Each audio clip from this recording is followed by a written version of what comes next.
If Social Security were a private retirement account, we'd sue, is what Brett Arends over at MarketWatch says. So let's read this article, Dateline March 9th, just 2 days ago, 2021. I don't know what that is. Someone, Margot Hemingway, as an angry taxpayer. I'm not sure what that is. I guess he's saying I'm mad as hell. I'm not going to take it anymore. That's just weird. All right. One of the worst performing pension funds in the world the last year was yours, and you probably didn't even know it. All that money you poured into Social Security over the years earned less than 1% in 2020, whereas the S&P 500 was up 18. Even a balanced fund at Vanguard was up 16. And the giant pension fund run by the government of Norway earned 11. The returns of Social Security is a scandal that keeps on taking. The previous year, the Norwegian pension fund gained 20%. Okay, we'll read this one, come back and just knock this around. My Social Security has just earned 2.2% in the last, year? All right. Actually, over the past 10 years, the returns of the Norwegian fund have outpaced of those of our Social Security by more than 400%. I come back to this scandal because Congress just spent $86 billion of our money to bail out the union pensions while continuing to do absolutely nothing to put Social Security on stable financial footing. The current funding hole is $16.8 trillion, which is equal to 80% of the U.S. GDP, or just over 50,000 for every person in the country. It's a sheer outrage. Few hyperboles are strong enough that we're all required by law to invest 12.4% of our money. And that 242 million Americans are forced to pin their retirement hopes on a system that is being knowingly left in crisis by those in charge. If Social Security Trust Fund were a mutual fund, it'd be wound down. If we're a private sector pension, there'd be lawsuits. Are there lawsuits against the Teamsters? I don't know. Are there? I don't think so. I mean they're private, right? Some people argue that this doesn't matter because what matters is the return you get in terms of future payments. But that's a flawed argument. Social Security cannot continue to pay out good returns while itself earns bad ones. Well, I agree with that. They haven't adjusted it since 1983 when the interest rates are high. I don't have any qualm with that. At some point, you have to pay the piper, man. There's an explanation for this fiasco. It is expressly forbidden, Social Security by law from investing your dollars in any kind of assets that are recommended by any kind of competent financial advisor. No stocks, no real estate, no commodities. The only thing it can own is U.S. Treasury bonds. Imagine a company's pension investing all its money in that company's bonds. And this is the explanation for the terrible returns. But it's not the reason for them, it's just a rationalization. Social Security's requirement to invest only in Treasury bonds was set in the 1930s when the FDR passed it. In the wake of the 1929 crash, many were reluctant to trust the stock market. Well, I get it. And Roosevelt wanted to use Social Security funds to help pay the government deficits. What I suggest to people that Social Security be invested in stocks and other assets, they generally clutch their pearls before offering up various illogical reasons. The stock market is risky and could collapse. Then why does everyone invest in it, says he. The U.S. government would interfere in the market. Apart from the 2.1 million civilians it employs, 127,000 buildings it owns, 3.9 trillion it charges every year in taxes. It'd be too political. The government would end up favoring some companies over others. You mean apart from the $500 billion it spends on contracts with select companies each year? Why not just buy the total stock index, Brett says. It's funny how Norwegians managed to invest $1.3 trillion of their money in global assets while the institution that created the atomic bomb and put a man on the moon finds it just too damn hard. Sounds academic, but it's not. It's in deep financial crisis, Social Security, and they're going to have to cut benefits by 25% in 10 years' time. Just remember, when it comes to trustees report, my friends, there's three different models. You got the intermediate, which is what they use. You got the low, and you got the high. Low being low interest rates, low inflation, and low unemployment, and high being high interest rates, high inflation, and high unemployment. Then you got the middle. So they're always using the middle, the intermediate. So there's no, just because they said it doesn't mean it's going to be true. It doesn't mean it's not going to be true. But it's not like this is the definite number. It's not. It's all CBO projections. I don't know what the trustees, if they use CBO or not, but it's all snakeskin stuff. Let's see. Or they have to raise their payroll taxes or cut your benefits. I mean, they're going to have to do that. There is too much of a return in Social Security to keep it up with the rate the interest rates are now. All right, so let's. He's big on investing in stocks and Social Security. And it seems like it's not clear here in my video. I don't know why. What am I doing wrong there? Oh, either way. All right, let's beat this down because it's not a good argument. All right, first of all, he keeps talking about Norway. Let's take a look at old Norway here, shall we? We're going to go to. All right, so I want to go to the first of all. The population of Norway is all of 5 million. All right, 5.4 million is the population of Norway. All right, how many people live in Virginia, for instance? 8.6 million. So Virginia has almost double the size of Norway, not quite, but almost double the size of Norway in population. All right, so let's go to trading economics, and we're going to take a gander at Norway's GDP. And so we're going to come down here, look at USA, baby, number one, $22 trillion is our GDP. China's next, Euro, they can't hold a candle to the freaking America, baby, America. So let's keep going down. We got India, UK, Italy, Brazil, Russia, South Korea, Spain. You can keep going down. Saudi Arabia, Taiwan, Poland, Sweden, Belgium, Venezuela, Argentina, Nigeria, Austria, Iran, UAE, and Norway. Norway is after Venezuela, after Iran, after UAE, after Nigeria in terms of its GDP. So we have $22 trillion GDP. What does that look like? 400 billion? I'm assuming there's 400 billion. I mean, give me a freaking break, Brett. You're going to compare Norway to the U.S.? Come on, man. You got to punch. That's freaking stupid. That's just straight up stupid. So Norway has all of 1.3 trillion invested. Wow. And we freaking sneeze at that, man. We catch COVID and we're like, dude, we're still kicking butts and taking names because we're the U.S.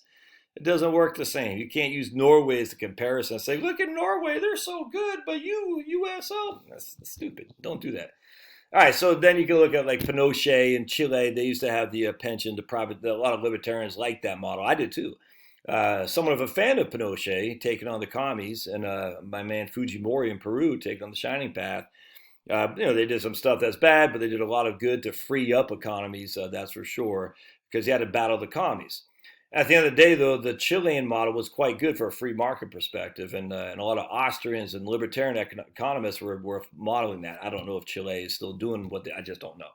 But that would be the model to look at. But the drawback, again, is Chile is nothing compared to the U.S. It's just not. All right, so you could compare, I guess you could compare CalPERS. No, that's not a good comparison. Norway. I mean, I guess you could compare Norway to like the Vermont VRS, the Vermont Retirement System or something like that. I don't know. But that's maybe not Vermont. Would be Missouri? I don't know. But you to compare Norway versus the U.S. is silly. Now, if you looked at, we'll use Missouri for example. All right, so if you look at the Missouri Pension Fund, I'm sure that those trustees are investing in stocks. But you know what is also investing in stocks and where a lot of this woke crap is coming from? It's because we got BlackRock and we got Vanguard. They control, I think, more than half the voting units because of the two index funds are huge. And BlackRock is run by far left loons. Do you think that's not being seen in the corporate boardrooms when they're voting on corporate legislation, corporate boards? Corporate activities? You think the freaking proxy votes for BlackRock isn't being felt because they're woke as can be? Vanguard's the same thing. Of course it is. Why do you think they're going after non-green companies? Well, first of all, BlackRock look, man, we know it's all a globalist cabal. BlackRock says if we can get some U.S. to back some carbon tax scheme, we're going to make it like a bandit. You think Vanguard's ignorant of that? They're doing the same thing.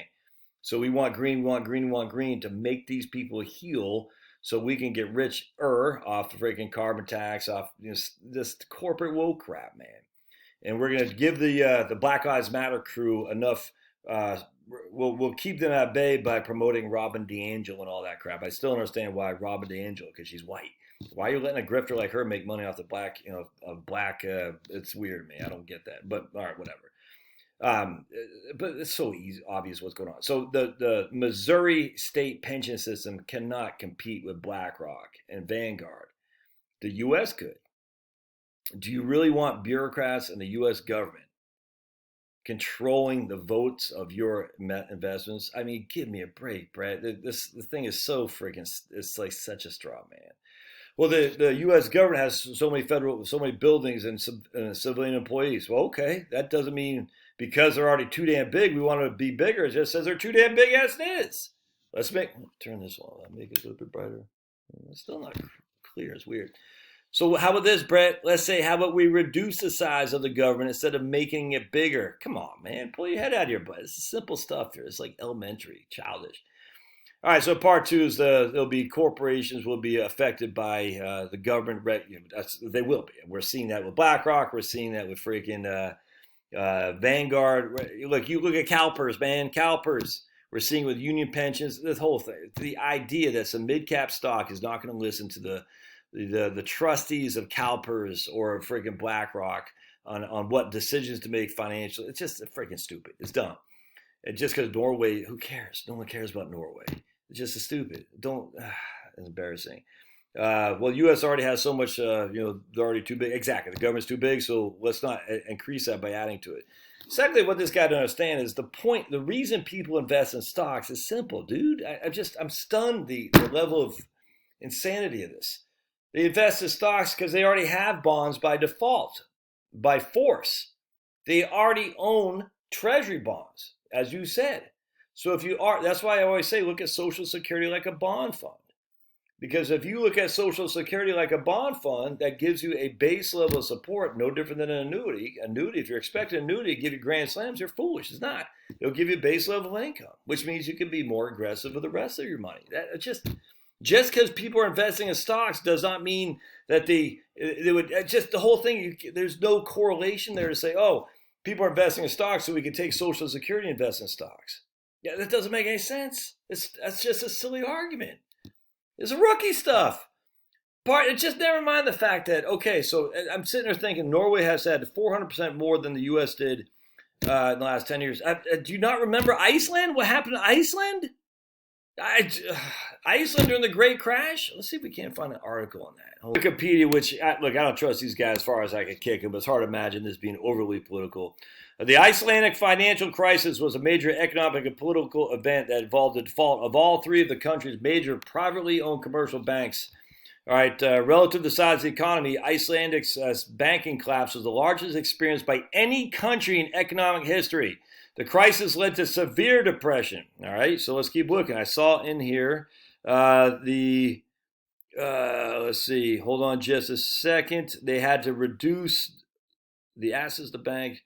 Just due to this huge size of the Icelandic financial system and the comparison of the Icelandic economy, the Central Bank of Iceland found itself unable to act as a lender of last resort during the crisis, further aggravating the mistrust in the banking system.